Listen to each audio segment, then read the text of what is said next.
However, how cool is it, right? You've watched the Patriots for a long time. Yeah.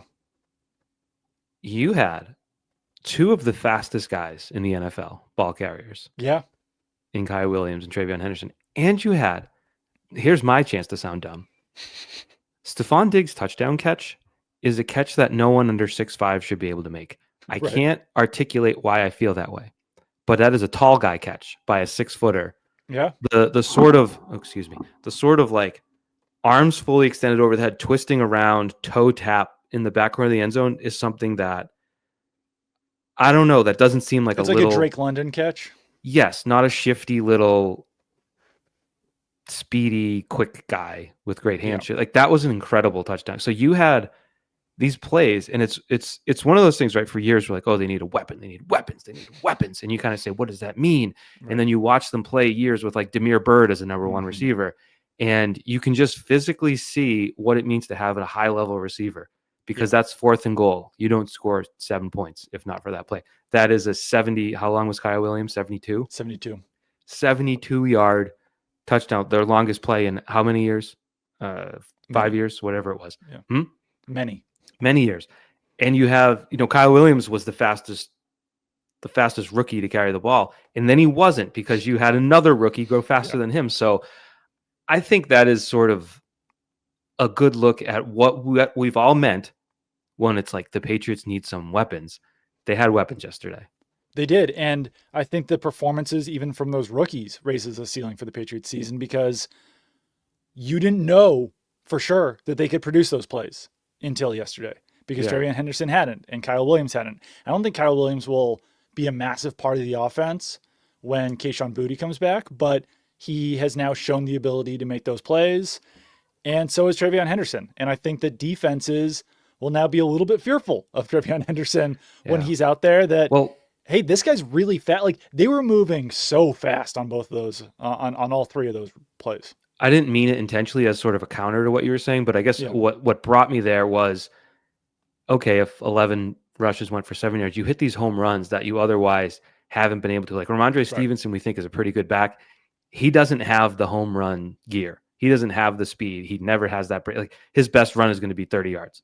Right. And you have guys that change that. And to your point, there was a 3rd and 8. They spied May, and then Wenyu was left with no one to block. You remember this play? And Wenyu was kind of like, what? And before he knew it, the linebacker was coming right at May. May had to throw it. And it was just, the more you have someone like TreVeyon Henderson actually worry about, the less you're going to have plays where you can dedicate a guy solely to Drake May, who then can get back into doing what he does. So it's sort of a snowball effect when you have guys like that. Put that on tape. Like, now, up until this week, if you were defending Kyed Williams, you'd be like, whatever. Right. And now you don't have that luxury anymore. No, 100%. And just rookies overall, you mentioned it.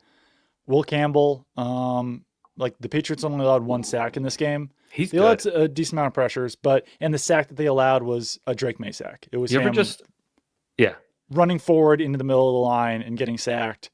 No fault of the O-line, but there, like I said, there was some pressure, but overall solid performance from Will Campbell and Jared Wilson. You had Elijah Ponder beating Tristan Wirfs for an impressive sack. Like, that wasn't...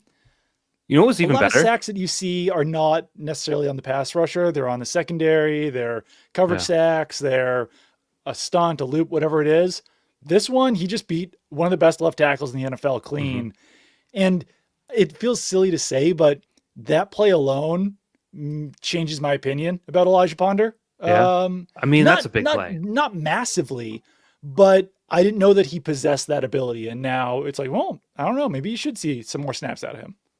Yeah, that play too, he got around Wirfs and got a hand on, Mayfield, but then hit the deck, and then still sort of like, I don't know if he army crawled or got up and dove, but the tenacity to finish. It's like, I beat Tristan Wirfs, I'm getting this damn sack. Right. So it wound up being like a 5.6 second sack, something like that. But if Mayfield wasn't so hard to bring down, it would have been a much faster one. Yeah.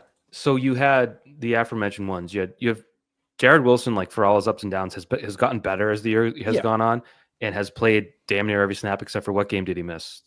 Miami, whatever it was. Was it the Carolina game?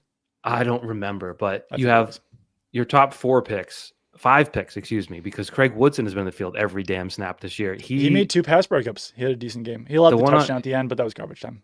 It doesn't matter. He and Christian Gonzalez with that hit on Cade Otton was like, that was from another era. You don't get to see physical hits, breakup passes anymore, but that was a good one. And then Doug, the kicker, is on a heater. Yeah. The kicker has hit 27 straight PATs, and he's hit, I believe, 12 straight field goals. He didn't have any yesterday, obviously, but it's only like when you got guys like Parker Romo losing their jobs for a missed PAT, right? It's worth noting when your guys hit 27 in a row, and he's just, early in the year, they'd bring the extra point unit on the field, and you're like, let's see. And now you really don't anymore. So it was a huge, huge draft class so far. And I think these guys, like, this is another thing I wrote, was like, you can't put a crushed it grade 10 weeks into a draft class. Right. But it would be hard at this point to have gotten more out of your draft class. Yeah. And another point about the rookies, the Patriots dressed 11 rookies in yesterday's game. And they have 2 more rookies on the team who were inactive, in Eric Gregory and John Saunders, 2 guys that they claimed or signed off practice squad. A team that has to dress 11 rookies probably should not be 8-2 on the season. Yeah. They probably should not have a 7-game winning streak.